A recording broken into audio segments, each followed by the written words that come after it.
Hello everyone and welcome to this video, which is in our Deep Blue Rediscovered series. I'm Grandmaster Matthew Sadler and we are now on to Game 3 of the 1997 match between Garry Kasparov and Deep Blue. And, well, after the first two dramatic games with a win apiece and, well, Deep Blue winning the second game in amazing style, although allowing an amazing drawing possibility at the end, everyone was hoping for, more of such drama. The third game didn't quite live up to that, but it was still a very interesting game. Interesting to see how Deep Blue dealt with Garry's anti-engine players as white, and also interesting to read the contemporary comments, because I think you can see that people were still not grasping exactly what Deep Blue was somehow. Obviously, much easier to see that from looking back from a distance of 25 years. Let's have a look how the game went. So 1d3 from Garry, and there were a lot of comments that people thought that the demonstration board had gone wrong, or he dropped the pawn on the wrong place. But no, this was anti-computer chess 1d3 from Garry. Actually, Yasser Seirawan, summing up this game, he said, Game 3 was one of those strangely flawed games where the computer plays, well, like a computer. Deep Blue couldn't find a proper strategic plan and played some passive waiting moves, trying to avoid damaging its position. Kasparov pursued his advantage in earnest, but somehow it evaporated. Which I think is probably not quite fair. Well, we'll see how it looks when we get through it all. So after d3, actually Deep Blue was still in book here. e5, knight f3. That was the second best move that Deep Blue was expecting. g3 was in the Deep Blue book as the main line. So knight f3, knight c6, still in book, I think. c4. So we've got back into an English now, and I mean Garry's trying to tempt out Deep Blue to go into a Najdorf reversed.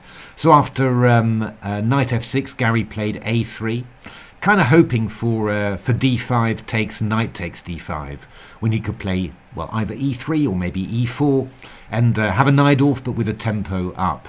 Actually, as you might have heard from the Game 2 introduction, if he'd only ventured the Najdorf Sicilian as black against Deep Blue, he might have got this position that he wanted anyway. But that was what he was hoping for. And in this position, Deep Blue played d6, and both this and the next few moves came in for quite a bit of criticism from the commentators. But well, as we'll see, there was a certain reason why Deep Blue played like this, and that's all to do with the extended book. Because after a3, Deep Blue was out of book, but it had a number of moves in its extended book. Now it had the move a5, which was -9. That was the top move in its extended book, but somehow Deep Blue never seemed to consider it, if you have a look at its logs. You also had g6, which was second best, equal with d6, and in the end Deep Blue plumped for d6 out of those moves. From itself, when it was looking ahead, it was actually looking at this line. It was looking to take, and then actually take with the queen, funnily enough. Knight c3, queen d7, g3, bishop c5, which is interesting. But in the end, presumably the weighting, the extra weight that d6 got, tipped the balance, and it played d6. So knight c3 played. Lots of other possibilities. B4, knight d4 was a game Stockfish against Dragon, which continued quite nicely after knight takes d4, e takes d4, g3, Dragon plays h5, and we're already into craziness. But b4 is not a bad move. e3 was also possible as well, and this was a Stockfish against a Dragon against Stockfish game. But after d6, Garry played knight c3, and now bishop e7 was played. And it's quite funny, really, because Yasser's comment there was a mistake that shows that Kasparov's mixture of opening moves has bamboozled the computer. In conjunction with the moves d6 and knight f6, the bishop is passively placed on the e7 square. The most sensible alternative was g6, preparing to fianchetto the bishop. And Daniel King said one could almost see a sly smile creep over Garry's face when this modest bishop move appeared. It totally justifies Kasparov's choice of opening and shows that it has been thrown off its stride. The bishop is passively placed on this square and gets in the way of black's pieces. g6 and bishop g7 would have led to standard positions, though Deep Blue wouldn't have appreciated that with the pawn on a3, putting a spanner in the circuit of its openings database. We can see that it's basically the same as positions with the pawn on a2, but it can't. But yeah, this is not really the case. The point was that bishop e7 was the top move in the extended database, following a game of Grandmaster Mickey Adams, English colleague, who I can tell you is definitely not an engine. So he played like this against Victor Korchnoi, and actually this was, more or less the only top-class game in this line, and that's why Deep Blue went for it. If you're looking at other weightings, the move knight d4 had quite a high weighting as well, the same as bishop e7, and other moves that were possible were bishop g4 and also g6 as well, which had a slightly lower weight, but still a little, okay. I mean, actually, knight d4 is quite an interesting move, and yeah, the engine games got quite nice and crazy, really. This was what Stockfish was doing against Dragon, and after knight d4, we get e d4, c5, bishop e3 takes, bishop d7, very nice move, g3, bishop c6, just making sure that the bishop doesn't get to g2, and after knight d5, Stockfish was taking and playing b5, and just basically claiming that although it's a pawn down, the position is actually quite decent for black. And get the bishop out here, maybe coming to g5, attacking here, getting some pressure on here, get the queenside pawns moving. Very interesting play. The big point about it really is that this bishop on f1 doesn't really get active very easily. It's a very interesting play as well, but one funny thing as well is that the engines are also quite prepared to play d5. They're not at all impressed by these sort of plans. But bishop e7, that was chosen by Deep Blue simply because of the extended book. And I mean, playing through all the games and all that, and seeing what Deep Blue ended up doing, often just being prompted by human choices, you really did wonder what Deep Blue would have played like if it hadn't had that human input. And I was actually kind of thinking at the end that actually Deep Blue might have played better if it had just played on its own. Certainly, some of the play that it produced, you sort of think, ooh, the only thing, of course, is that this extended book and all the theoretical preparation, it stopped Deep Blue being too vulnerable in the opening. So it couldn't really be terribly surprised and fall by accident into a bad position once. But yeah, you do wonder somehow overall whether Deep Blue might have played better without all that human input. I'm not sure. But anyway, Garry played g3. Castles, bishop g2, and bishop e6, and once again this move was criticised quite a bit, I think, but it wasn't actually Deep Blue's intention. Deep Blue was thinking more about playing bishop f5, which actually looks a little bit better. Castles, queen d7. Followed by bishop h3, that was in Deep Blue's PV, but well, bishop e6 had a weight of -18, so always from the black side it's a minus score, but 18 is pretty high as a weighting. So yeah, it was always going to play it. Basically, it can't find another move that that would be 18 centi-pawns better. Also, the engines also played the move knight d4 as well. They were quite interested in that.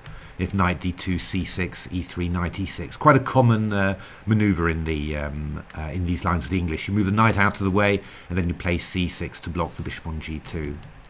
But bishop e6 played, castles, and now the move queen d7. Which again, we're talking about a very high weighting here, so minus 15 then for queen d7. So there was no way that the deep blue was ever going to play anything else. And well, I mean, some moves like h6 might have been interesting as well. The engines were looking at queen c8 an awful lot, just to have an extra square on d7 to retreat for the bishop. But yeah, queen d7's all right, but it can run a little bit into knight g5 as we see in the game. Now, what actually happened here? Yeah, I mean, after the game, Garry was a bit annoyed with himself that, according to Danny King, he felt that he should have played b4. And the line that he gave actually was bishop to h3, and then playing Leela's move afterwards, which is to play e4. The idea being that, once these light squared bishops get exchanged, you might as well put the pawns on central light squares, sort of a Botvinnik structure, make this one free, clamp down on d5, prepare to expand either on the king's side or the queen's side. And yeah, I think that the b4, that was the move that the engines felt was best, with 0.57 for white there. Garry played knight g5, not the very best move, maybe, but still quite reasonable. And now the engines were out of book and out of extended book. And funnily enough, actually, just around here, Deep Blue died. So you see in its log that that it fell apart and had to be restarted. So there we are. Yeah, I mean. It's one of those funny things, really, that we sort of nowadays we have very high expectations of IT. That something comes out, even if it's a beta or an alpha or anything like that, it's got to be working, pretty much perfectly. But yeah, here they were going into this major match, and Deep Blue was crashing quite well. Often is maybe too much, but still, an appreciable number of times during the match. So knight g5 and bishop f5 was played. I think I'm right, aren't I? Yeah, there's definitely... no, wait a minute, sorry, I think we're still in book in actual fact. Yes, we're still in book for... still an extended book, I think, for Deep Blue. Because its main line actually was to play bishop g4 in this position. h3, bishop h5, and after f4 to go h6. Knight f3, and then bishop takes f3. Rook takes f3, knight d4, and c6. And yeah, worth pointing out here that, from the first game, Garry has sort of assumed that Deep Blue very much favoured bishops over knights. But in actual fact, that was more an artifact of human input in book saying don't swap off a bishop for a knight. I think if you're looking at its main lines, Deep Blue, then very often it was very happy to give up a bishop for a knight, almost too happy, you'd say. So yeah, one of those funny things that yeah, just the human input actually sort of confusing you as to the true nature of the engine. But bishop f5 played, and now e4 was played by Garry. Sort of makes sense, it's one of those things that you've got a bishop on g2, so you're going to block it in like that, but it is a Botvinnik type setup, and you're gaining time to set it up, so swings and roundabouts. Bishop g4 was played, f3, and now bishop h5. I'm saying that's the last book move. And yeah, here Garry played knight h3, and yeah, Yasser was very critical of this. And well, Yasser's in principle worth listening to in these positions, because he's a very experienced English player. Yeah. I mean, in principle, it seems like quite a normal, natural move to me. I mean, this knight on g5 is nowhere really, so redeploy it and then start pushing the kingside pawns. What Yasser didn't like was the plan that Deep Blue achieved in the game, and he wanted to play the move bishop e3 with the idea that he could stop black from playing knight d4. Gives it a question mark in his notes. Takes, knight e2. And then if you go c5, then Yasser felt that white would have a substantial advantage after something like, let's have a look.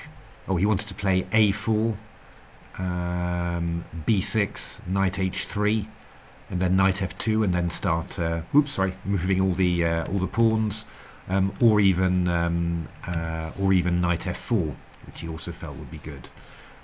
Yeah, I mean, in principle, there are some slight edges here for white, and definitely, the engines were winning some games with white there. Principle, very sensible idea. He also points out the tactical line knight d5 when you go knight takes h7, with the point that knight e3, you go knight f8 and attack the queen there on d7. So yeah, I mean, that's a very interesting line, just with the idea of stopping the knight coming into d4. The engine was looking at actually the main line, or one of the main lines that Stockfish chose, was to go h6 and then knight g4, with the very clever idea that takes bishop g4, forks the knight on h3 and queen on d1. Incredible, really. And then after bishop c1, you get your knight onto d4. That's no problem at all. So that was quite funny. The other very interesting thing, though, is that after knight d4, bishop d4, ed, the engines point out that black can actually play the move d5 in this position, which is very nice. Just looks impossible, but of course it's in the same way that knight d5 tried to. d5 is trying to exploit the loose position of the knight on g5. So obviously if you take on d5, I just take on d5. I'm hitting that one and threaten knight e3 as well. So yeah, the best line is to play e5, knight e8, h4 to defend this guy. But then we take on c4, knight f4, pretty sharp really. Takes, f4, giving up a pawn like that. Takes, c6, takes knight c7, which is yeah, I mean, it felt like quite nice for white to me really. I mean, I'm liking that h-file somehow.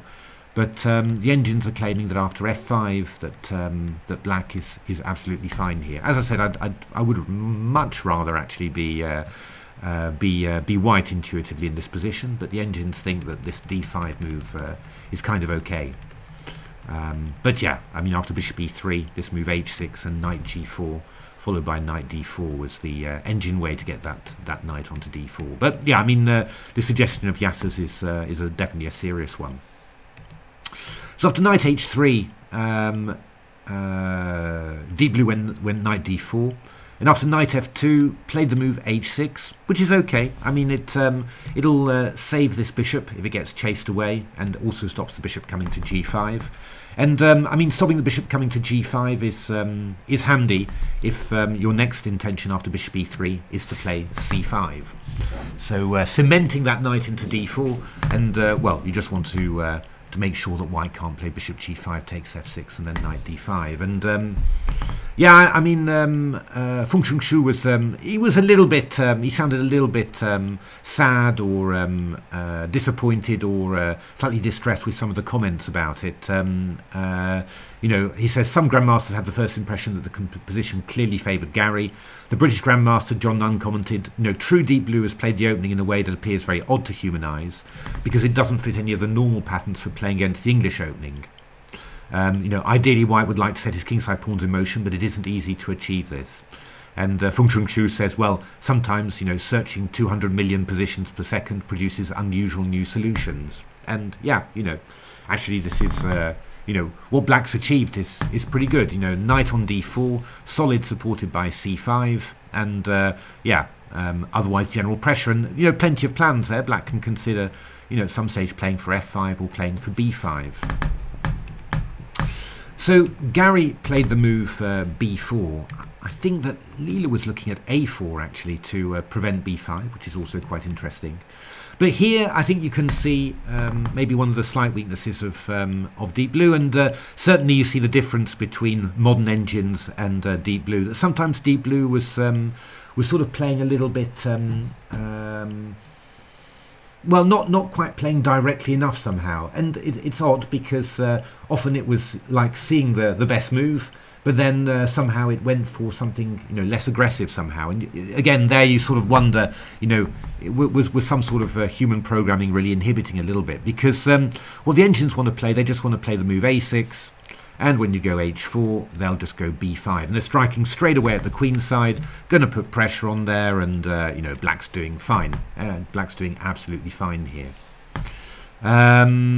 But yeah, a6 was in Deep Blue's main line for a little while, but then it went for the move b6 afterwards. And well, as we'll see later on, Deep Blue played a6 and b5. But yeah, just having wasted some time, you know. And I think, you know, if you're looking for you know, for one area in which you know, Deep Blue was inferior to modern engines, and that directness, that ability to take direct action consistently was missing a little bit.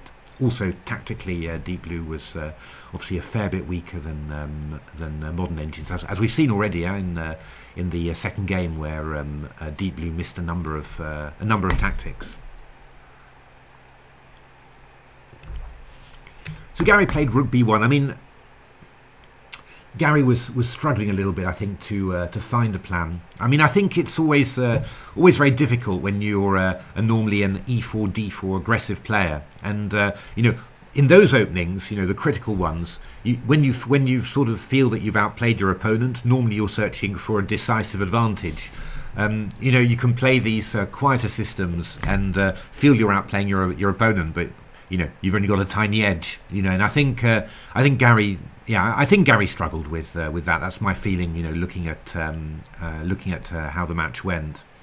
But that doesn't mean that he's not going to play them well, because yeah, you know, whether he really likes his position or not, or whether it's really the sort of chess he'd want to play, he remains a phenomenal player. So rook b1 was played, king h8, and yeah, Yasser said, in my prediction of this match, I'd explained that Kasparov could be sure his strategy is successful when the computer makes a pass move or a null move by playing king h8 for no visible reason.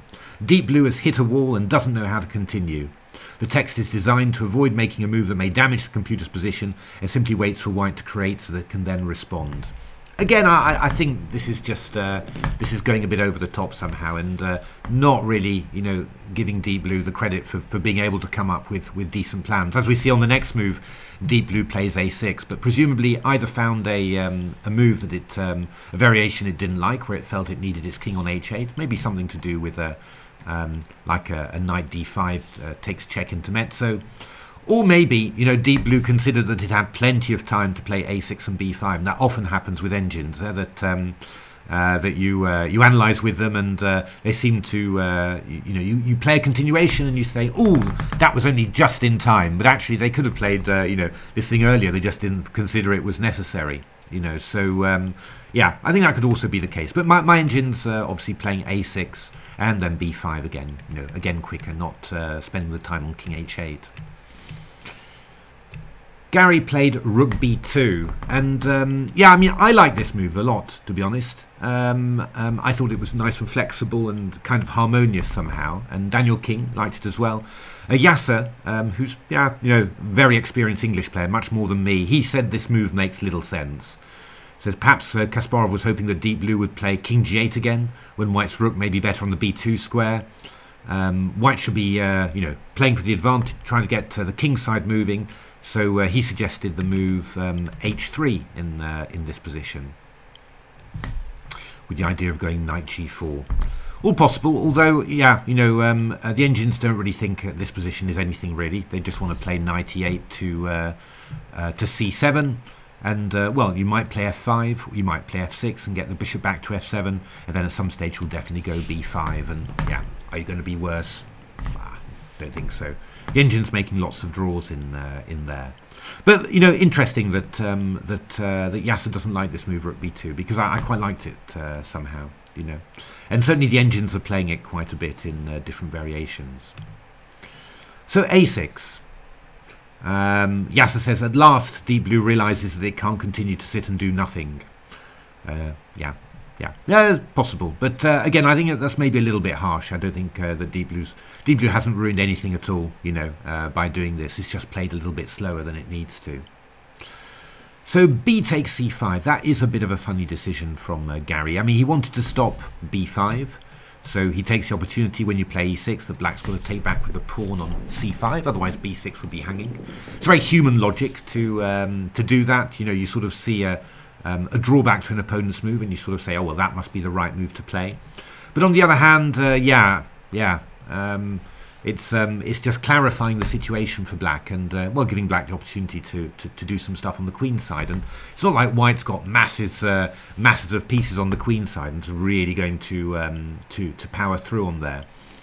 Yeah, I mean, the engines were more looking at h4, b5, and then actually looking at playing like this. The idea being that after knight d5, cd5, the bishop controls c8, so you might be able to do something with invading on the c file. Takes, bishop g6, queen b3, f5 was the course of several Stockfish Dragon games.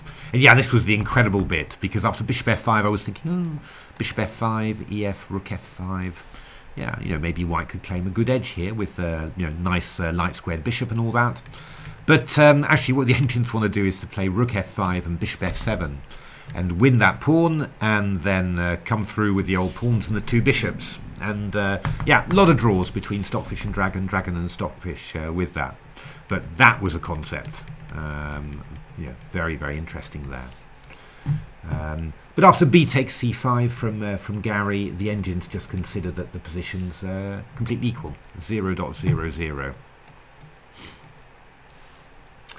So bishop h3 played here, queen c7 and bishop g4. Quite a cunning little idea from Garry there, just to try and well, get rid of this light squared bishop that's doing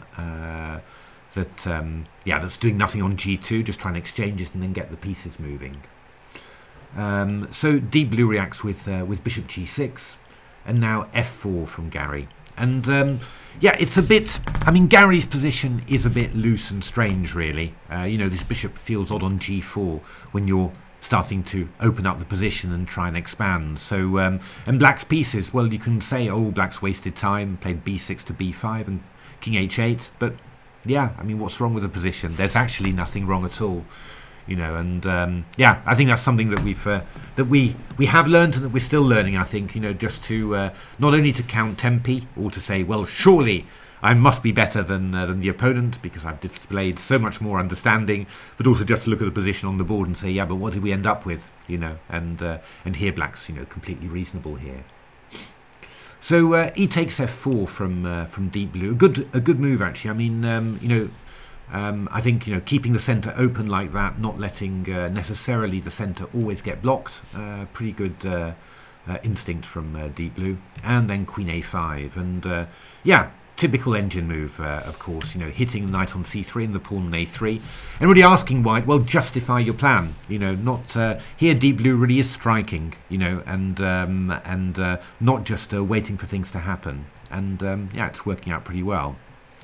So I mean, bishop d2 was played by Garry, and now there was a possibility that that Deep Blue could have played, but I don't think that. Well, here actually the logs there are full logs which contain everything, and there are cleaned logs that have got a lot less info, and the full log stock's here. So I don't know whether Deep Blue had to be restarted again.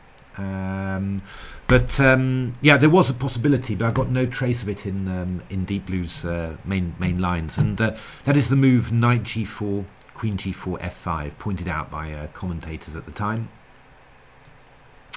The idea is if queen g6, we go knight f3 check, king h1, knight d2, takes, and queen c3. When yeah, you might feel that black might even have an edge here because well, weak pawns to hold. So yeah, I mean, rook e2, f takes e4, rook g1, and then queen f6 the engine line when yeah, Stockfish seemed to feel that that white could sort of sort of hold it, but black's doing very, very nicely. But deep blue just took on a3, which is not a bad decision, and not really clearly worse than knight g4. And here Garry played the slightly strange move rook a2. And Garry was very dissatisfied with this. He said, another moment that showed I was far from my best was when I forced the exchange of queens instead of playing my rook deep into black's position. It wasn't much of an improvement, but it would have been more in keeping with my style. I was playing scared. He was playing quite cautiously, that's what Garry felt. But yeah, after rook b7, what have we got? We've got loads of lines here, but rook e8, knight b1, queen a2, actually the engines more or less feel that you should be, taking a draw by repetition pretty soon. Black is very, very solid, and yeah, white's got a rook on the 7th, but yeah, it's not too scary. But Garry played the move rook a2, queen b3, f5, takes, bishop takes. And here a very interesting thing. It's Feng-hsiung said that they changed something after this game because they were a bit unhappy with bishop h7. Yeah, it's not the best move according to the engines, but only is a difference of 10 centipawns. But yeah, basically the deep blue team upped the penalty for shutout bishops. So with the idea of making sure they would play bishop h5 in this position in another game. And yeah, I mean, it was completely legal there. That was all in the contract that the deep blue team could change as much as they liked during the match. But yeah, it does show you a little bit that that Garry had some sort of moving target to face, because I mean, in the first game, game 1, black played this weird or slightly loose queen move, queen a5, and so the deep blue team added some guidance for queen placement, some simple rules just to help it. So that's gone, and then here, tendency to maybe go for a trap bishop, and yeah, the next game it'll be removed. Quite tricky for Garry to get to grips with. Obviously you're used to playing human opponents who are a little bit inconsistent, but yeah, obviously with engines you kind of expect that they're deterministic over the course of a match, that they're going to do the same thing. And here, of course, yeah, it's not the case. Yeah, of course, it's those were the rules that were agreed. Yeah, maybe if Garry had his time again, he would have had a clause saying, well, this is the product and nothing changes during the match. But well, might have been a different match, who knows. Bishop h7. So knight h3, Garry coming around with a knight on f4, coming into d5, and yeah, I mean, from a human perspective, it looks quite exciting, and a lot of deep blue's moves now were second guessed, but actually for the engines, it's making very little difference indeed. They are just seeing basic approximate equality, all the way basically. So knight f4, bishop d8. Knight d5, knight c6. Quite a nice move from deep blue. That knight on d4 looks nice, but it's not doing very much. Knight's coming round to e5, where it shields the d6 pawn from attack, and also attacks the pawn on d3. It's a very nice regrouping there. And yeah, I mean, one of the things about Alpha Zero that we noticed when Natasha and I did the book Game Changer was that Alpha Zero was very quick to redeploy its pieces. Once it felt that they'd achieved their maximum on a post, it was very, very quick to redeploy it to another post. I mean, humans often wait to be driven away before you redeploy, but Alpha Zero was just doing it. And well, I think you're seeing this a lot with deep blue's play here. Just this move knight c6. Very yeah, impressive actually, I thought. So bishop f4, knight e5.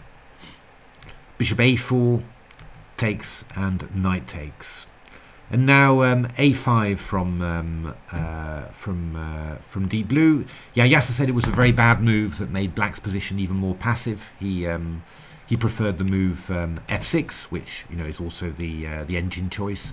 After all, you can just get your bishop back into play quicker. But it doesn't actually make much difference at all. I mean, we're still well in the realm of 0-0-0. you know, whatever you do really. Well, I mean, a5, the evaluation jumps a little bit to 0.26, but then next move is down to 0.04. So, you know, essentially black's very, very solid, and white doesn't really have that much way to put pressure on. So rook a7, king g2, and now g5 from deep blue. Quite, yeah, a shocking move in a way. You know, you sort of think, oh, you're being very unkind to this bishop, aren't you? But on the other hand, yeah, you know, if white just retreats normally, you can go f6 and bishop g8, and you know, by taking some kingside space there, you're actually making it, yeah, you're making it hard for white to really get a squeeze in. I mean, Garry played takes and f6, which was quite decent.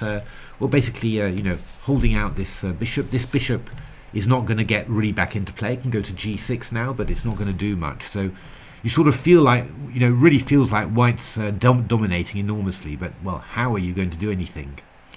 That is the question, and the answer is with great difficulty. So Garry opened up the H file, and actually, you know, in essence, not that much happened. There was just one weird little thing at the end somehow, which I will show you. So f6, bishop g6, h4 takes, king h3, king g8,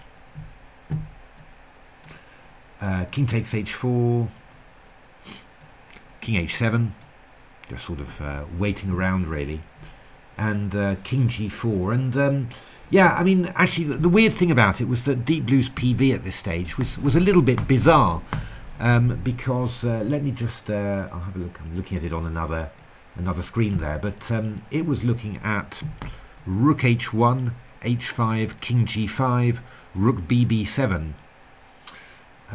Is that right? Yeah, and after bishop a4, rook a6. But yeah, white's just got bishop d1 and taking off. Oops, sorry. Taking off this pawn, and then just killing black on the h file. So yeah, this would just completely have lost somehow. So I don't know. Yeah, I'm not sure. I mean, I don't know. It could be that deep blue would have changed its PV and not played h5 after rook h1, or it could be some sort of weird bug somehow. You know, that was because yeah, there's no reason to weaken your king like that. But anyway, Garry never found the move to trigger it. He played king g4, bishop c7 was played, knight takes c7, rook takes c7, rook a5. Garry gets his pawn back, but black is very solid here. Rook d8, attacking the pawn on d3, rook f3, king h8, and black just waits. King h8, rook a6, king h7. What can you do? I mean, this pawn is too weak. And yeah, this bishop can't really be activated very easily. And well, if you can't do that, what can you do? And yeah, rook a6 was played, the draw was offered and agreed to. And yeah, the match score was 1.5 each. So quite an interesting game. You know, a few interesting moments. But in general, I think you can say here that the Garry and deep blue were quite well matched. You know, there were some slightly odd moves from deep blue, but a lot of them were due to the opening choice imposed on it. And there was, you know, some moments of, I suppose you'd say, not really hesitation, but maybe, you know, lack of, just a bit of lack of directness, really. After, you know, this very good moves, knight d4 and c5, yeah, not carrying on through with a6 and b5 somehow, you know, but yeah, I mean, the engine, deep blue played very well throughout, and Garry didn't really get anywhere. And yeah, the draw was a pretty good result. So there we are. Well, that was Garry with white. So time to have a look now at the next game. The next game where Garry was black. That's going to be game 4, deep blue white against Garry Kasparov as black. Hope to see you there.